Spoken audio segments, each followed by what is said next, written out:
Las joyas que se fueron. Desde siempre, las joyas han tenido un valor que va mucho más allá del brillo que lucen. Durante siglos, para muchas mujeres, fueron su única forma de patrimonio. No solo eran adornos, eran resguardo, herencia, promesa de estabilidad en un mundo que no les reconocía derechos económicos ni propiedades propias. Las joyas hablaban en silencio de posición social, pero también de estrategias íntimas de supervivencia. Una mujer con un cofre lleno de oro no solo poseía belleza, tenía, escondido entre los pliegues de la feminidad decorativa, un respaldo tangible, un seguro frente a la incertidumbre. A mí me gustaban las joyas desde niña. Era un gusto heredado. Mis padres, dentro de sus posibilidades, me regalaron algunas piezas cuando era joven. Recuerdo especialmente una cadena de oro delgada, sencilla, con un dije pequeño que parecía brillar distinto a la luz de las tardes, mi collar, aretes y pulsera que hacían juego, y lo usé para mis 15 años. También tuve una esclava de 25 gramos.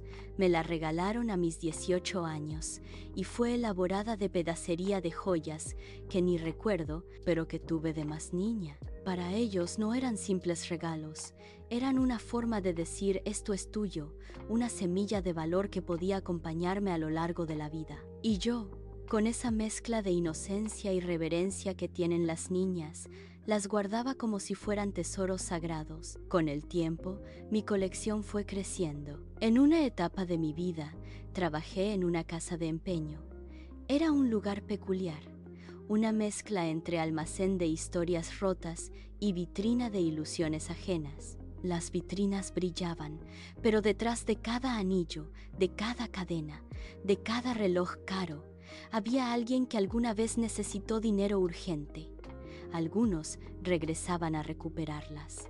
Otros simplemente no volvían. Ahí, entre préstamos y refrendos, aprendí que las joyas también lloran, que muchas personas se aferran a ellas como último recurso, como ese pedazo de dignidad que aún puede convertirse en efectivo cuando todo lo demás se ha agotado. Durante esos años, yo también me hice de algunas piezas.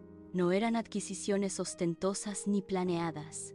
A veces surgían oportunidades, piezas que alguien no iba a recuperar, y yo, que las veía a diario, terminaba comprándolas. Eran mis pequeñas conquistas. Algunas las usaba, otras las guardaba con la ilusión de un futuro más estable.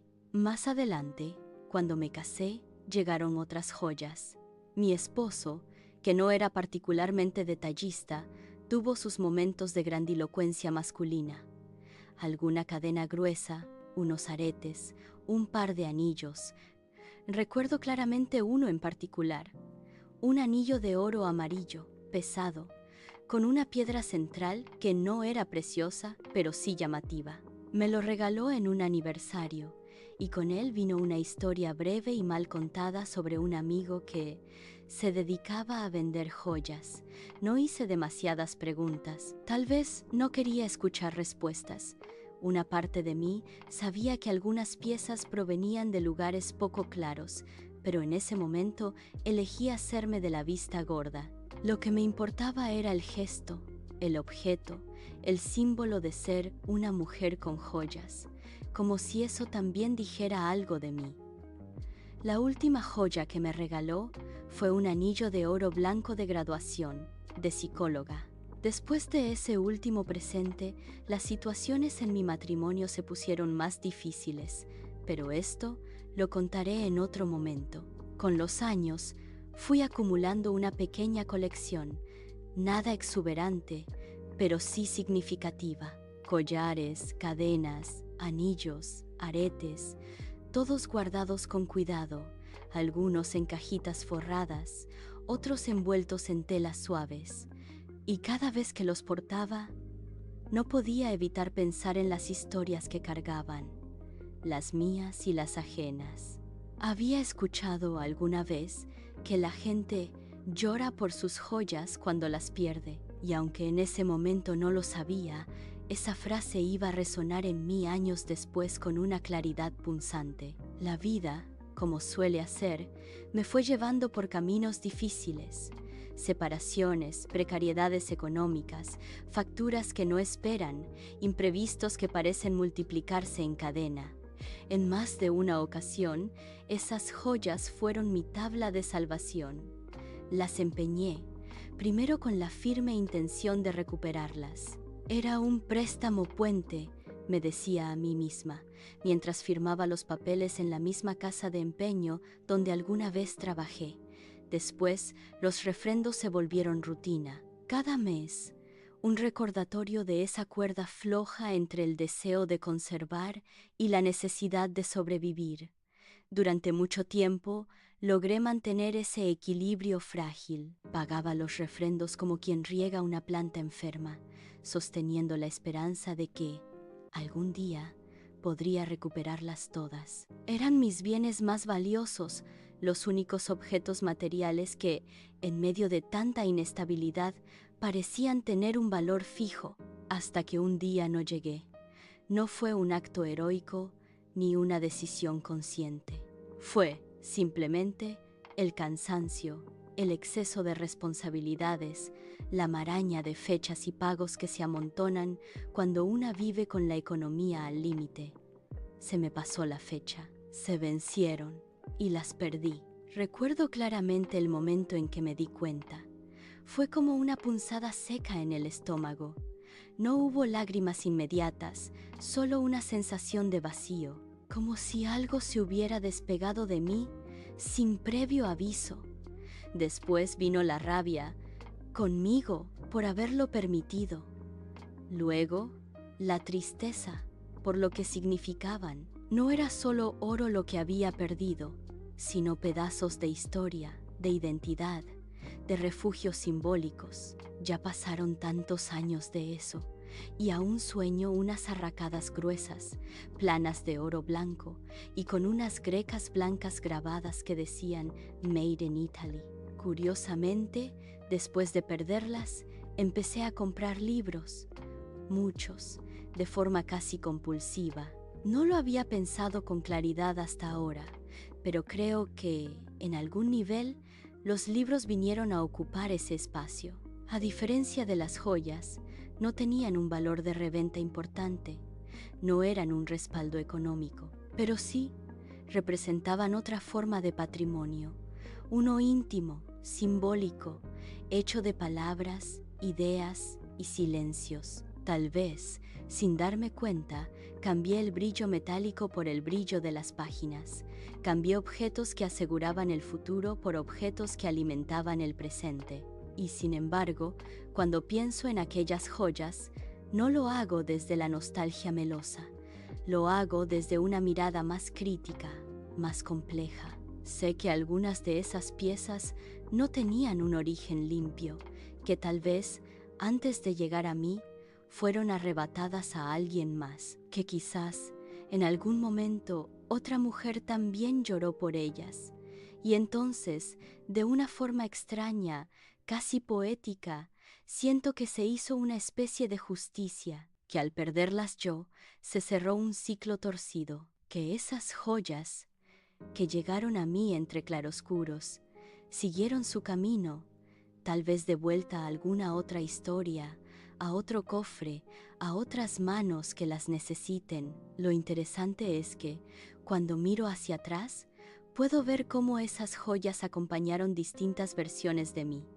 La joven que las recibía como símbolo de amor filial, la mujer que las compraba en la casa de empeño, con la determinación de construir un pequeño patrimonio propio, la esposa que aceptaba regalos sin hacer demasiadas preguntas, la madre que las empeñaba para pagar cuentas, la mujer agotada que olvidó la fecha de vencimiento y las perdió, y la lectora que, después, empezó a llenar libreros como si fueran cajas fuertes. Hay, en esa línea temporal, un aprendizaje silencioso.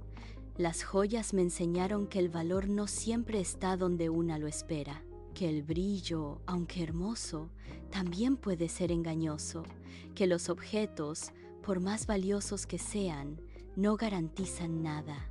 y que, a veces, perder también es una forma de soltar historias que no nos pertenecen del todo. Cuando era niña, pensaba que tener joyas era sinónimo de verse linda y segura. Ahora, adulta y con muchas batallas encima, entiendo que la verdadera seguridad no se guarda en un cofre, sino en la capacidad de reinventarse cuando la vida te deja sin nada más que a ti misma. No sé dónde estén ahora esas joyas, tal vez en los aparadores de alguna otra casa de empeño, tal vez en manos de otra mujer que las necesitó más que yo, tal vez fundidas, convertidas en nuevos diseños, con nuevas historias. Lo que sé es que ya no son mías y que, paradójicamente, al perderlas, gané otra relación con el valor, con el deseo, con la memoria. Cuando pienso en esa pérdida, ya no duele como antes. Hay un dejo de melancolía, sí, pero también una especie de serenidad, como si hubiera comprendido que algunas cosas brillan solo por un tiempo y luego deben seguir su camino. Como si, en el fondo, supiera que no eran realmente mías, solo me acompañaron un tramo.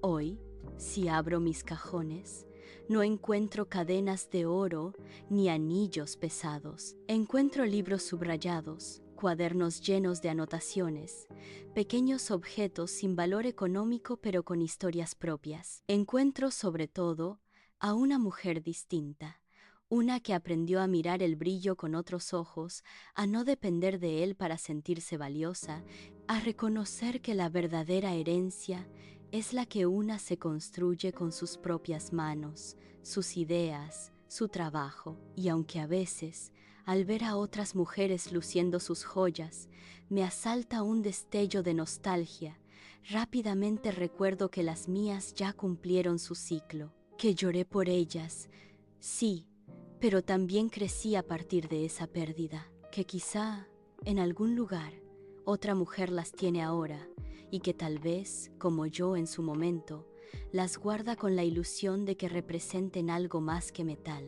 Perderlas no me hizo menos, me transformó, me obligó a mirar más allá del oro, a preguntarme qué de todo eso era realmente mío y qué era solo historia prestada. Y en esa pregunta, creo que encontré algo más valioso que cualquier joya, mi propia narrativa.